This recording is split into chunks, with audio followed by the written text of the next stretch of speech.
తృణమూల్ కాంగ్రెస్ మాజీ ఎంపీ మహువా మొహిత్రా చిక్కుల్లో పడ్డారు. ఆమెపై వచ్చిన క్వాష్ ఫర్ క్వైరీపై లోతుగా దర్యాప్తు చేయాలని లోక్పాల్ సీబీఐని ఆదేశించింది. 6 నెలల్లో దర్యాప్తు పూర్తి చేయాలని సీబీఐ కోరింది.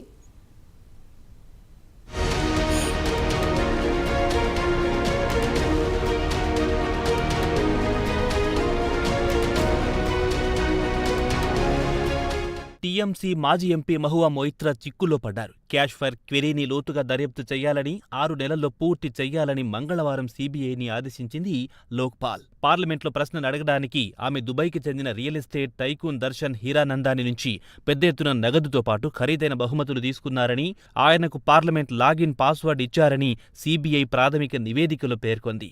పార్లమెంట్ ఎథిక్స్ కమిటీ నివేదిక ఆధారంగా గతేడాది డిసెంబర్లో ఆమె లోక్సభ సభ్యత్వం కూడా రద్దయింది.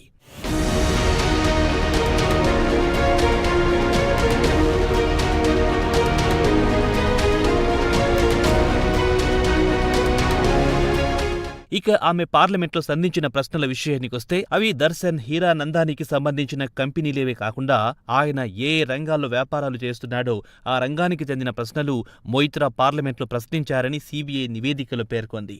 దీనికాను ఆమెకు దర్శన్ హీరానందాని ఎయిర్ టికెట్లు, ఖరీదైన బహుమతులిచ్చారు. దీంతోపాటు న్యూఢిల్లీలో మొయిత్రా ఉంటున్న అధికారిక నివాసాన్ని రెనోవేషన్ చేయించుకున్నారని సీబీఐ ప్రాథమిక నివేదికలో పేర్కొంది.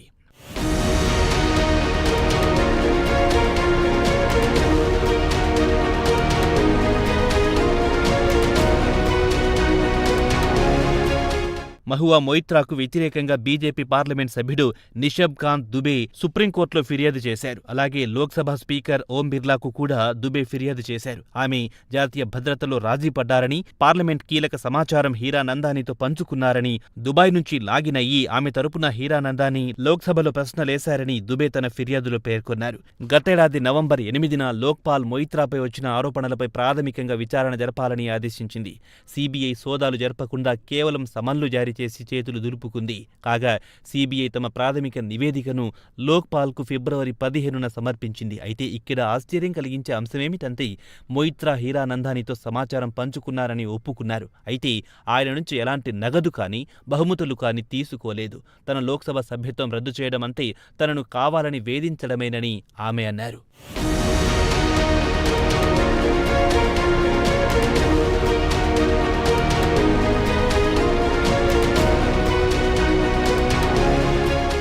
హీరానందాని నుంచి 2 కోట్ల రూపాయలు నగదు తీసుకున్నట్లు ఎక్కడ రుజువు కాలేదు. అలాగే ఆమె 2021లో కీలక సమాచారం అందించారు.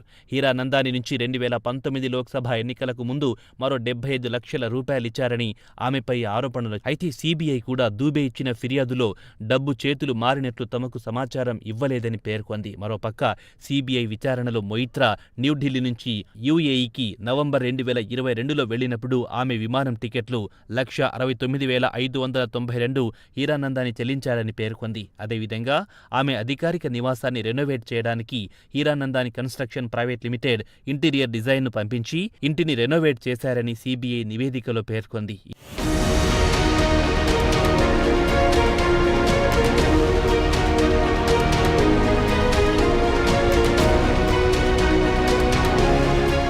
ఈ నేపథ్యంలో ఈ కేసును మరింత లోతుగా దర్యాప్తు చేసి తమకు నివేదిక ఇవ్వాలని లోక్పాల్ సీబీఐని ఆదేశించింది. నెలవారీ నివేదికను కూడా సమర్పించాలని కోరింది.